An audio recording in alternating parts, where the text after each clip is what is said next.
Okay. So this is a monster game we created. Right now it's called Monster Lab Arena. First you create your monster. So this is an egg on the screen. Depending on how much health and power you give them, it will make a different image for your monster. So you can connect them. You can see the bars go up and down. So I'm gonna change mine a little bit. So first each player creates their monster. So you're giving your monster something to eat? Yeah, basically, like power. Yeah. It's like a different proportion of power versus health. Yeah, and the more health you give him, he loses power. If you give him power, he'll start losing health. So it just evens each other out. And then when you're ready, Oh yeah, it's it's just hard to make out there, but if you hold it up to the camera, there's these little there's 2 meters. meter. Yeah. So the little ball doesn't change. No, that's just an egg thing there. See, and So then they meters trade off change. against each other. Yeah, see each other. So I just put all power now, and you can Sure. put, see, you can like stop. Yeah. That's just the power and health bar.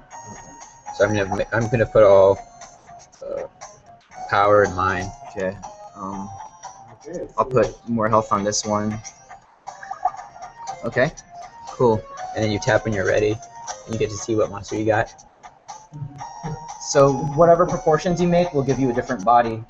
But then now you also have this cube here, which will have different arms on it. So you can just like tap on it to change the different arm. And then whichever arm you like for your body, you actually just take it and click it right in place.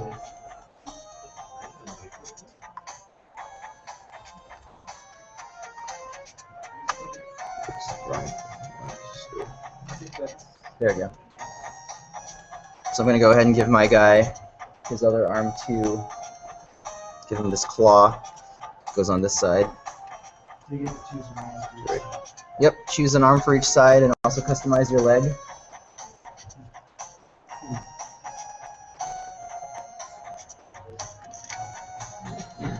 There we go. And I'm just going to click these legs that I picked into place.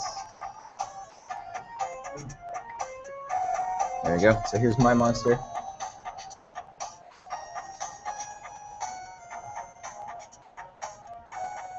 Got a wheel, got a snake body. Cool. And then once your monsters are created, this little interface shows up on another cube, which is the health for each player. And then you just pretty much make these monsters fight. You physically actually just... You can see the health, and the yellow guy's losing. Is it neighboring or is it impact? It's actually just on neighboring. It just runs one step of the simulation upon each neighboring. And the simulation's based entirely on stats that are hidden from the user but are set to each combination of arms and legs and body that you make. So if you keep playing with the same monster and you find you keep losing, that should be a hint that somewhere in your configuration you have a really sucky item.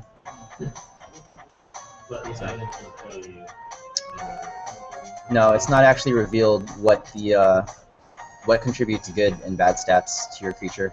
So there's a discovery aspect in there. You just try different combinations and see how likely you are to win.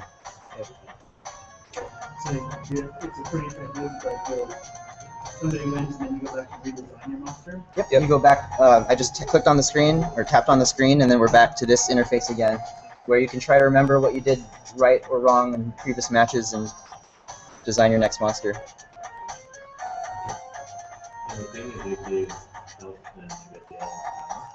Yeah.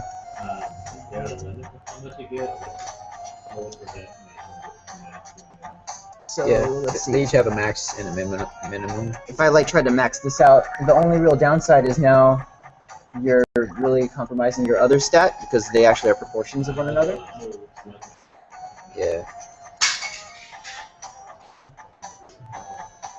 So yeah. You want to show the other monsters? Sure, yeah, let's do the inverse. So I'm gonna have the guy that's got the strongest attack, and he's gonna have the guy that has the strongest. Well, I have the strongest Health. attack last time. Arms and legs. Oh no, that's good. Okay. have strong legs are. Yes, the arms and legs also add additional attack strength or additional hit point strength. Should be. I'm trying to get the bug, but I think that might be the bug. I think we have the same thing. Hopefully it's just a prototype, isn't it?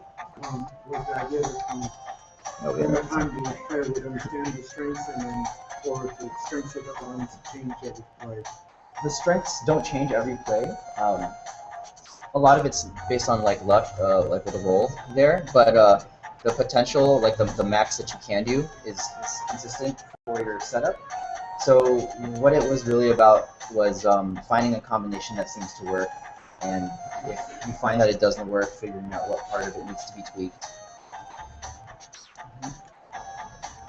Yeah, I'm just gonna go ahead and design as different of a monster as I can think of against Eric's. I'm gonna do all the second ones. So we started out with the same bodies because we ended up with the same initial stats.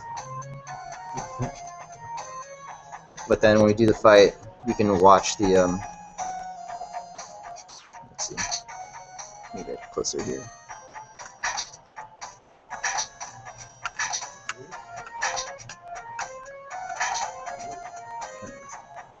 So, each of the loops and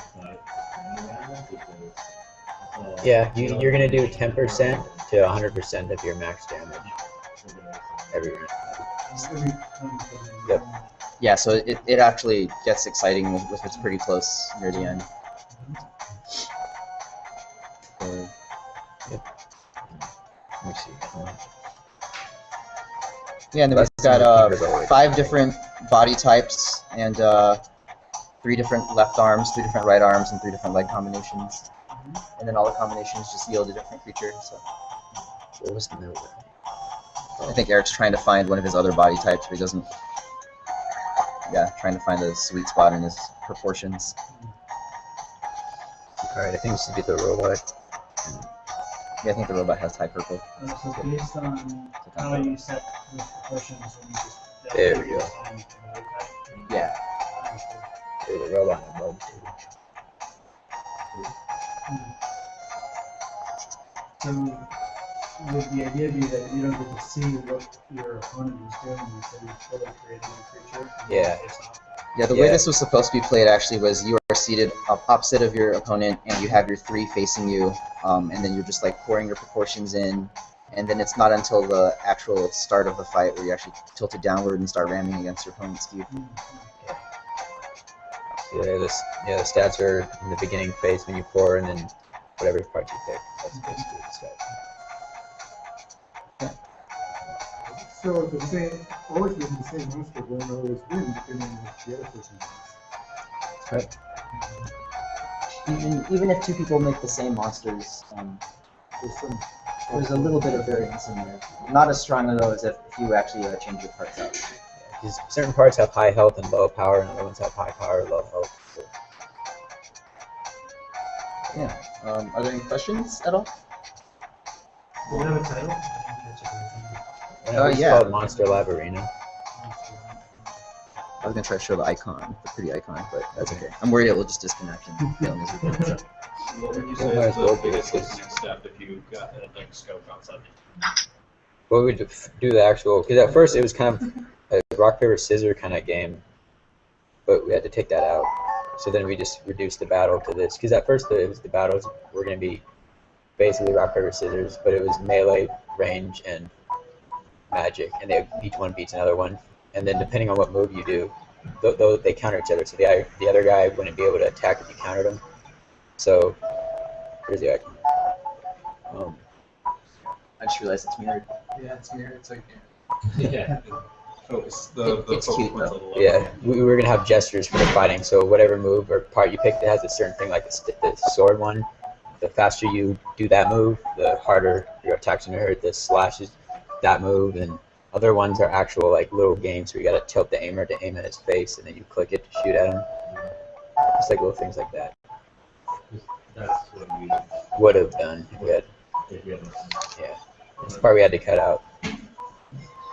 adding more gesture based. Yeah. Cool. No. a rich idea. Right.